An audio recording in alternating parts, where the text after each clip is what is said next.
시간을 멈추는 능력을 꿈꿔본 적이 있는가? 모든 것이 변함없는 고요한 순간에 영원히 머무르는 세상을 상상해보자. 움직임이 사라지고 빛이 갇히며 깊은 고요가 우주 전체를 감싸는 그런 세계. 이는 단순한 환상이 아니라 물리학자들이 수십 년 동안 탐구해온 개념으로 우주의 절대적인 차가움에 가까워지며 우리를 이끈다. 이 여정에 함께하자. 자연의 신비로운 경계를 대면하는 인간의 끈질긴 도전이 펼쳐지는 감동적인 이야기. 과학이 불가능해 보였던 것을 만지는 순간들. 먼저 간단하면서도 매혹적인 아이디어로 시작하자. 시간을 얼리는 방법은 온도를 상상할 수 있는 최저점, 즉 섭씨 영하 273.15도까지 낮추는 것이다. 이 지점에서 원자들은 모든 활동을 멈춘 듯 마지막 숨을 거두고 영원한 잠에 든다. 빛은 자유롭게 퍼지지 못하고 갇히며 시간은 거의 정지된 듯 느리게 흘러간다. 이는 절대영도, 우주가 우리의 노력을 시험하기 위해 그은 선이다. 그러나 이곳에 다가가는 길은 결코 순탄치 않았다. 인류는 한 세기 이상을 들여 온도를 절대영도에서 겨우 10억분의 1도의 10만분의 1만큼 가까이 낮추는 데 성공했다. 그 결정적인 순간들에서 과학자들은 물리학 전체를 뒤흔드는 비밀을 드러냈다. 실험실 장면을 떠올려보자. 보호복 층층이에도 스며드는 혹독한 추위, 우주의 속삭임처럼 낮게 울리는 기계 소리. 온도가 극한으로 떨어지면 액체 헬륨은 스스로 생명을 가진 듯 행동한다. 어떠한 힘도 없이 용기 벽을 타고 오르며 지구의 중력을 무시한다. 그것은 조용한 유령처럼 용기를 뚫고 지나가며 흔적을 남기지 않는다. 과학자들은 이를 초유체성이라고 부른다. 이는 우리가 아는 전통적인 물리학 규칙을 산산조각 내는 현상으로 우주가 우리의 제한된 이해를 비웃는 듯하다. 초유체성은 점성을 전혀 가지지 않아 저항 없이 흐르며 비커 벽을 타고 넘쳐 자연스럽게 자유를 찾는다. 이 발견은 우연이 아니었다. 1930년대에 표트르 카피차가 헬륨-4를 섭씨 영하 271도 근처에서 관찰한 결과였다.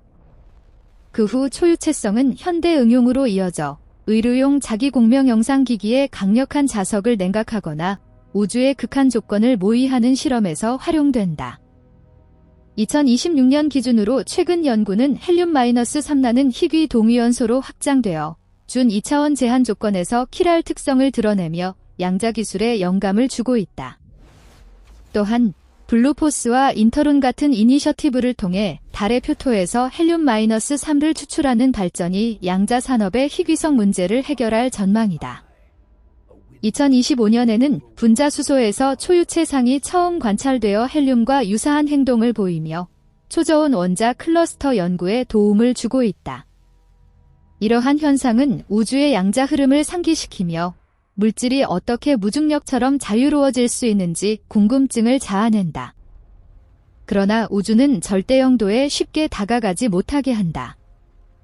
여력학 제3법칙, 물리학의 기초 원리로서 이 지점에 무한히 가까워질 수는 있지만 결코 도달할 수 없다고 선언한다. 이는 지평선을 쫓는 것과 같다. 영원히 추구하지만 영원히 멀어진다. 이유는 양자 세계에 있다.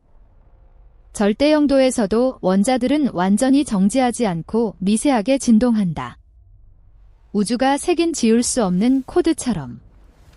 이는 제로 포인트 에너지, 모든 것이 고요할 때에도 남아있는 기본 에너지다. 이는 하이젠베르크의 불확정성 원리에 기인하며 입자가 위치와 속도를 동시에 정확히 가질 수 없어 영원한 진동을 초래한다.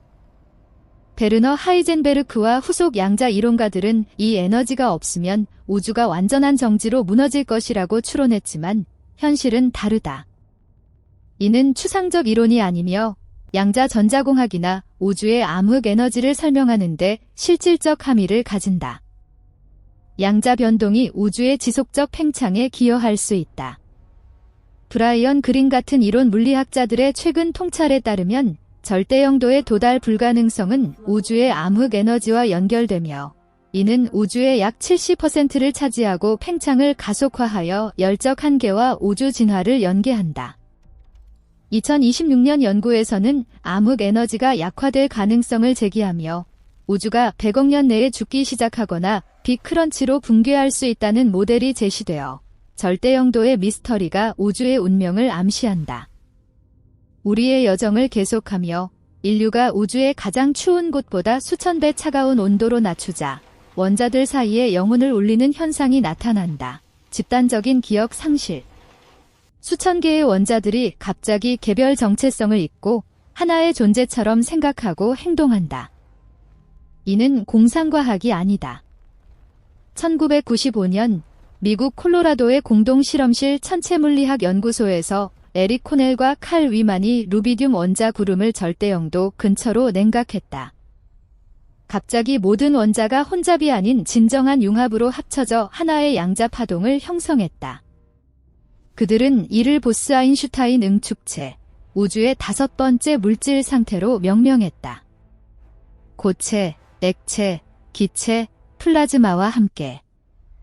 이 상태에서 원자는 두 곳에 동시에 존재할 수 있어 우리가 아는 공간 경계를 깨뜨린다. 과학자들의 환희를 상상해보자. 화면을 지켜보는 긴장, 냉각 장치의 안정된 소리가 우주 교향곡처럼, 그리고 불가능이 현실이 되는 순간의 폭발적 기쁨. 보스-아인슈타인 응축체는 단순한 발견이 아니라 양자 컴퓨팅의 잠재력을 여러 정보 처리를 상상할 수 없는 속도로 하거나 실험실에서 블랙홀을 모의해 우주 이해를 깊게 한다. 2026년 기준으로 최근 돌파구는 컬럼비아 대학 같은 기관에서 마이크로파를 사용한 분자, 보스-아인슈타인 응축체 생성을 포함하며 장수명 쌍극자 상태를 가능케 해 양자 시뮬레이션과 신소재 연구의 길을 열고 있다. 2025년에는 원자 조셉슨 접촉에서 보스-아인슈타인 응축체의 샤피로 계단을 재현해 초전도성과 초유체성을 연결하며 이원 응축체의 비고전적 상관과 분자 형태의 소산 초유체성이 양자 센서, 정밀의학, 사이버 보안에 적용되어 양자 터널링 현상을 강화한다. 이러한 발전은 우주의 양자 조화를 연상시키며 물질이 어떻게 하나의 리듬으로 춤추는지 호기심을 자극한다. 그럼 인류는 이 금단의 영역을 어떻게 발견했는가? 2세기 전인 1787년 프랑스 과학자 자크 샤를이 기체 실험을 했고 1802년 조제프 게이리삭이 이를 확인하고 발표했다. 파리의 소박한 실험실에서 촛불 아래 유리관이 반짝이는 가운데 게이리삭은 기체를 관에 가두고 가열냉각하며 부피 변화를 꼼꼼히 기록했다. 결과는 놀라웠다. 기체 종류와 상관없이 1도 하강시 부피가 고정량만큼 줄었다. 그래프로 그려보니 선들이 섭씨 영하 273도에서 수렴하며 기체 부피가 사라지는 듯했다. 그러나 물질은 사라질 수 없다. 이는 우주가 부과한 한계였다. 이후 정밀 방법으로 섭씨 영하 273.15도로 확정되었다. 이는 절대 영도의 기원, 인류가 끊임없이 도전하는 수학적 감옥이다. 포기하지 않고 20세기 초 경주가 시작되었다. 네덜란드 물리학자 헤이케 카메를링 온가 당시 가장 강력한 냉각 장치를 만들었다. 1911년 밤 수온을 섭씨 영하 269도까지 낮추고 전기 저항을 측정했다. 바늘이 0에 멈췄다. 처음에는 장치 고장으로 여겼으나 곧 초전도성임을 깨달았다. 초전도성에서 전류는 손실 없이 흐르며 우주 끝까지 지속할 수 있다. 초전도 물질 위에 자석을 놓으면 마이스너 효과로 자기장이 완전히 배제되어 자기 진공이 생기며 보이지 않는 손이 받쳐주는 듯 떠오른다. 이는 마찰 없이 시속 수백 킬로미터로 달리는 자기 부상 열차로 이어졌다. 최근 초유체성과 초전도성의 교차로 2025년 헬륨-3 추출을 위한 엔트로피 필터 연구가 양자여과 기술을 강조하며 극저온 기술을 강화한다. 2026년에는 삼원 수화물에서 고압화 상온 초전도 징후가 보고되어 절대 영도 근처의 새로운 초전도 상태가 발견되며 양자 컴퓨팅의 10배출을 1만 배 줄이는 극저온 장치가 2026년 발사될 전망이다. 몇 년 후 헬륨으로 섭씨 영하 271도에서 액화되지만 보통 액체와 다르다. 점성형으로 비커 벽을 타고 오르며 원자 틈새를 스며든다. 마치 자체 의지를 가진 듯.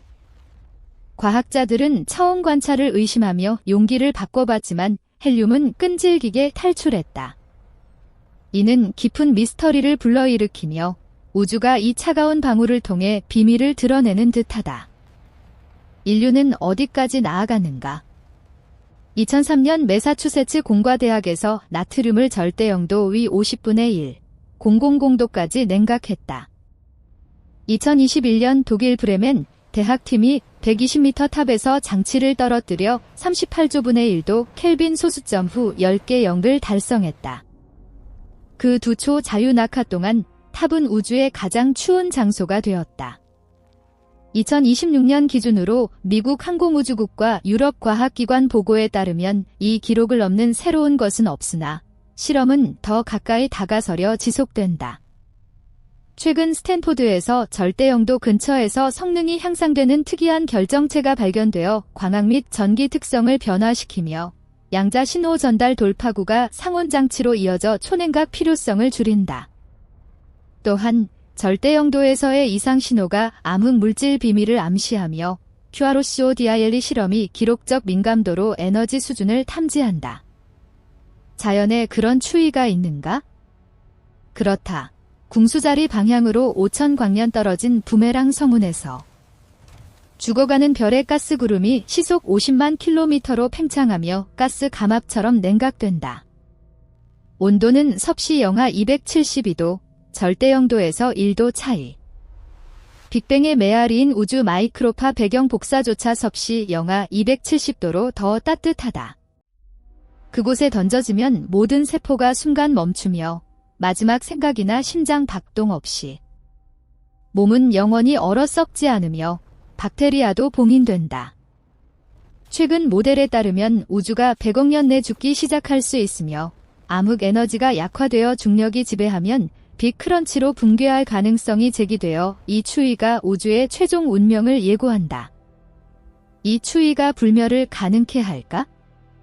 이론적으로는 그렇다. 생물 시계를 멈춰. 그러나 의식은 원자 움직임을 요구한다. 그들이 정지하면 존재가 끝난다. 이 역설, 지각 없는 영원. 우주는 엔트로피 증가를 통해 이 차가운 종말로 향한다. 열이 높은 곳에서 낮은 곳으로 흘러 균형에 이르기까지. 별들은 타오르고 블랙홀은 호킹 복사로 증발한다. 약 10의 100제곱년 후 모든 블랙홀이 사라지며 우주는 영원한 불변으로 들어간다. 이는 열사, 시간이 의미를 잃고 무한한 고요만 남는 상태. 스티븐 호킹의 블랙홀과 엔트로피 통찰, 브라이언 그린의 우주 함의가 절대영도를 암흑 에너지와 연결하며 팽창 가속과 우주 운명을 설명한다. 우주의 암흑 에너지가 70%를 차지하며 최근 이론에서 이 에너지가 붕괴하면 우주가 빅립이나 빅크런치로 끝날 수 있어 미스터리를 더한다. 우주는 빛의 속도로 공간을, 절대영도로 시간을 잠그며 생명을 고립된 섬에 가둔다. 그러나 언젠가 문명이 이를 뚫을지도. 그때까지 절대영도는 상기시킨다. 궁극은 불이 아니라 치명적 침묵, 매초 다가온다. 현재의 따뜻함을 소중히 하자. 따뜻한 시대는 일시적 예외이고 얼음이 표준이다. 위키피디아, 미국 표준기술연구소, 노벨상 기관, 그리고 과학자 카르멜라 파다비치 칼라한 같은 엑스포스트에서 초유체 헬륨-3가 기본 실험에 연구되며 보스-아인슈타인 응축체가 양자 센서와 다체 시뮬레이션에 활용된다는 것을 관찰한다. 스티븐 호킹의 블랙홀과 엔트로피 추론, 브라이언 그린의 우주의의가 절대영도를 암흑 에너지와 연결하며 우주의 70%를 차지해 팽창 가속을 설명한다. X에서 노벨상 논의는 보스-아인슈타인 응축체의 양자 터널링을 강조하며 네트워크 보안과 정밀 의학 응용을 열어 숨겨진 미스터리에 호기심을 높인다. 마지막으로 언급된 모든 과학자들에게 진심 어린 감사를 드린다. 기체 실험의 선구자 자크 샤를과 조제프 게일 위삭, 초전도성을 발견한 헤이케 카메를링 온, 초유체성을 발견한 퓨트르 카피차, 보스아인슈타인 응축체를 이룬 에릭 코넬과 칼 위만, 추이 기록을 세운 브레멘 대학팀, 매사추세츠 공과대학, 공동실험실 천체물리학 연구소의 연구집단, 그리고 베르너 하이젠베르크, 스티븐 호킹 같은 인물들과 세계과학 공동체. 그들의 지속적 공헌, 조용한 노력, 지식에 대한 지칠 줄 모르는 헌신이 우주의 어두운 구석을 밝히고 미래 세대를 영감 주었다.